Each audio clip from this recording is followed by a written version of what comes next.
الحمد لله رب العالمين وصلى الله وسلم وبارك على المبعوث رحمة للعالمين نبينا وحبيبنا محمد وعلى آله وصحبه أجمعين أما بعد السلام عليكم ورحمة الله وبركاته. Alhamdulillah mga kapatid sa pananampalatayang Islam, biitillah, pagpapatuloy natin insyaAllah, continue natin yung ating tinatalakay sa Kitab al-Siyam, yung book of fasting insyaAllah. So, balikan natin insyaAllah ta'ala yung mga mufsidat, yung mga nakakasira, muftarat sa pag-aayon sa buwan ng Ramadan. Okay? Bakit ba natin pinapag-aralan? Bakit ba dapat natin malaman yung mga nakakasira, nakaka-invalid ng ating mga fasting nang sa gayon ay maiwasan natin at sure tayo na ito ay katanggap-tanggap sa Allah subhanahu wa ta'ala. Ibig sabihin na doon yung awareness natin na maiwasan yung mga bagay na ito na magawa natin. Okay? Una-una, yung tinatawag na pagkakaroon ng sa mag-asawa, yung tinatawag na al-jima'. Al-jima', ibig sabihin nun yung pagkakaroon ng intercourse ng dalawang mag-asawa. Okay. So, kapag nagkaroon ng sa pagitan ng dalawang mag-asawa ay kailangan nilang batal na yung o sira na yung kanilang pag-aayuno. Ano ang dapat sa kanila? Kailangan nilang palitan iyon. Nakakasira tayo ngayon. Okay? So, kailangan nilang palitan iyon at kailangan nilang yung tinatawag na kafara. Okay? Unang-una, ano yung unang-unang gagawin niya? Magpalaya ng isang alipin kung wala. Fasting ng shahrain, 2 buwan na magkakasunod-sunod. Okay? Pangatlo ay pagkain ng ilan? 60 na miskinan. Okay? So, lahat mo siya gawin siya. By ano? So, ibig sabihin, kung hindi mo kaya sa itkora ka ba, lilipat ka sa pagpapasting na shahrain. Kung hindi mo kaya, magpakain ka ng 16. Okay? 60 na mahihirap. Okay? So, kaya bilang isang mananampalataya, habang ikaw na may asawa, ay iwasan mo na magawa ito dahil ito ay napakabigat. Okay, hindi ibig sabihin na mag-ano ka nun. Kailangan mo rin magtawbah sa Allah subhanahu wa ta'ala. Okay? So magtiis muna, di ba? So pangalawa, tinatawag na inzalul mani, yung pagpalabas ng similya. Hindi yung similya ng mga prutas, gulay. Yung similya na sa mga kalalakihan. Inzalul mani bisababi takbilin aw lamsin aw istimna. Okay? Pag labas ng similya sa pamamagitan ng paghalik na mayroong pagnanasa, ganun din yung paghawak at yung tinatawag nilang sariling sikap. Tindihan nyo na rin siguro ang ating, okay, hindi na natin babanggitin. Sariling sikap. Okay? Kapag ginawa yon ay masisira ang fasting. Pero ang tanong dito, pareho ba ng hukom ng batas sa taong may asawa at doon sa sariling sikap pagdating sa gagawin nila? Hindi. Okay? Ang nagpalabas ng similya na yon ay hindi siya katulad ng merong asawa na nangyari nagkaroon ng pangyayari sa dalawang mag-asawa. Yung isa na yon ay kailangan niya lang palitan yun at kailangan niya magtawbah sa Allah. Samantala yung mag-asawa, kailangan nila magpalaya ng alipin, mag-fasting o kaya naman ay magpakain ng 60 na miskina. Okay? Paano naman halimbawa yung taong natutulog tapos mayroong siyang napanaginipan at biglang may lumabas na pangyayari, di ba? Tinatawag na lang wet dreams. Ano bang Tagalog nun? Basang panaginip ba? Okay. So, minsan hindi natin yun maiwasan na nangyayari sa atin ganun. Paano kapag nangyari habang tayo ay nagpa-fasting? Natulog tayo halimbawa ng kailula, tapos nangyari yung ganun. Sira ba yung fasting natin? Hindi. Anong gagawin natin? Maliligo lang tayo. Okay? Kailangan natin maglinis. Okay? So, i-continue niya pa rin yung kanyang fasting. Okay? Pangatlo, yung pagkain at pag-inom ng sinasadya. Okay? Katulad na banggit natin, sino mang kumain, sinadya niya, uminom, sinadya niya, alam niya, present yung niya, yung mind niya, kapag kumain siya, automatic na yun ay sira yung kanyang fasting. Okay? Katulad ng nabanggit din natin, kung sino man kumain na hindi niya naman sinasadya at ito ay nakalimutan niya, ay i-continue niya lang yung kanyang fasting. Okay? Dahil siya ay pinakain at pinainom ng Allah subhanahu wa ta'ala. Ito yung mga bagay na nakakasira din sa pag-aayuno ng isang Muslim. Unang-una doon, kabilang doon yung katulad yung sa mayroong may sakit, yung pinapadaan sa kanilang ilong yung pagkain nila. Di ba? Mayroong mga ganon na hindi na dito sa kanilang bibig dumadaan yung pagkain nila. Di ba? Hindi na nila kayang ngumuya. Okay, anong ginagawa ng mga doktor? Nilalagay na lang sa kanilang ilong at doon na nilalagay yung kanilang pagkain. Okay? Yung inumin nila, yung gatas o ano pa man.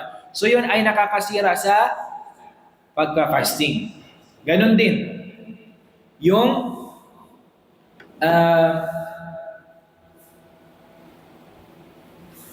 yung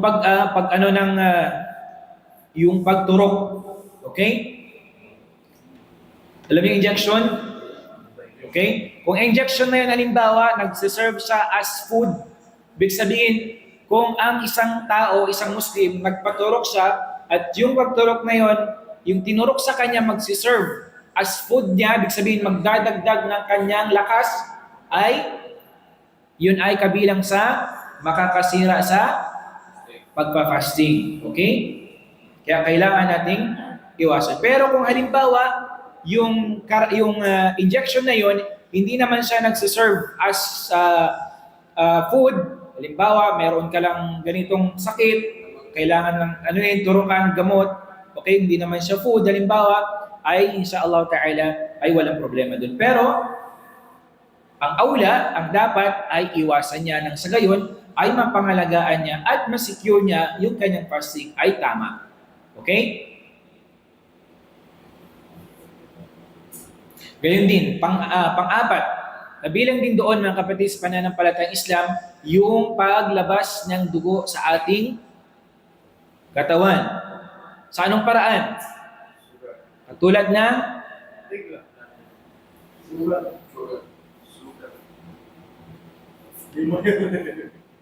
hijama.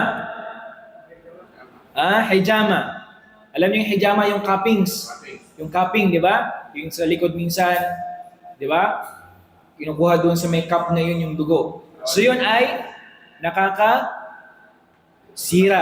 Sinabi ng Rasulullah SAW, afkar al-hajimu wal-mahjum. Ibig sabihin yung hinijama at yung naghijama, sira yung both, yung fasting nila. Okay? Pero halimbawa, kung kunti lang naman, nasugatan, daplis lang, naglabas yung dugo mo, hindi siya nakakasira. Wag lang yung marami. So kung sa konti lang, walang problema doon inshallah. Okay? Gayon din, halimbawa, yung paglabas, paano yung mga taong mayroong silang nosebleed? Alam niyo yung nosebleed, di ba? Yung lumalabas yung dugo sa ating ilong. Minsan sa sobrang init, hindi maiwasan minsan na gano'n yung mangyari. Kung hindi naman yun sa choice niya, hindi niya naman ginusto at pinili na lumabas yung dugo sa ilong niya, walang problema doon inshallah. Okay? Walang problema doon. O kaya, kabilang din doon yung pagbunot ng ngipin. So, halimbawa, siyempre, marami ng dugo na na yun. So, walang problema doon inshallah ta'ala. Okay? Hindi yun mag-epekto doon sa kanyang fasting. Kabilang din sa mga nakakasira, mga kapatid sa pananampalatayang Islam, yung tinatawag nilang at-taqayyu. Ano yung taqayyu?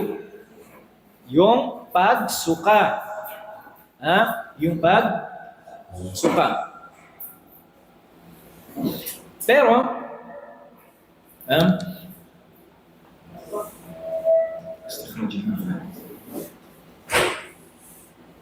kung hindi niya naman, halimbawa, sinadya, yung pagsuka niya ay hindi yon nakakasira sa pag-aayuno.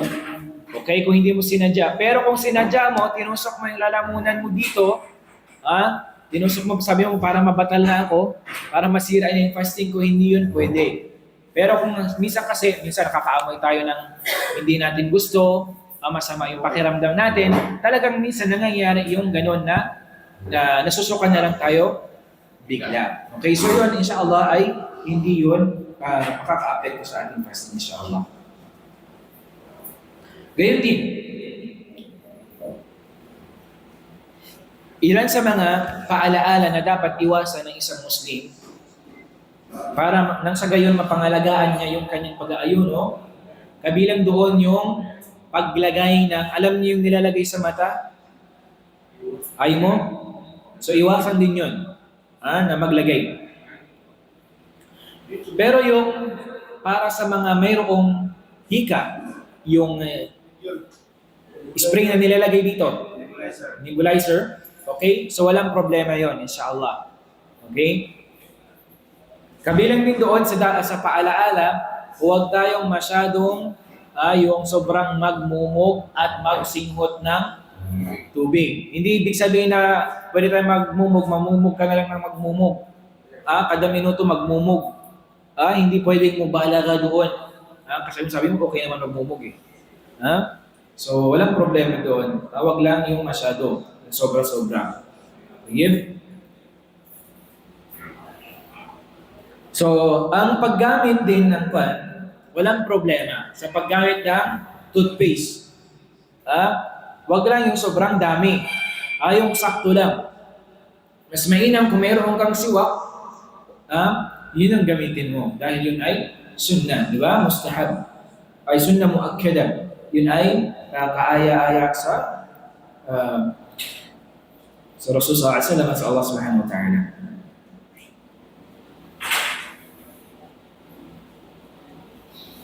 Gayun din, kapag mayroong, alam niyo yung guba, alikabok, pumasok halimbawa sa bibig mo, nang hindi mo naman sinasadya, ay walang problema doon. Okay?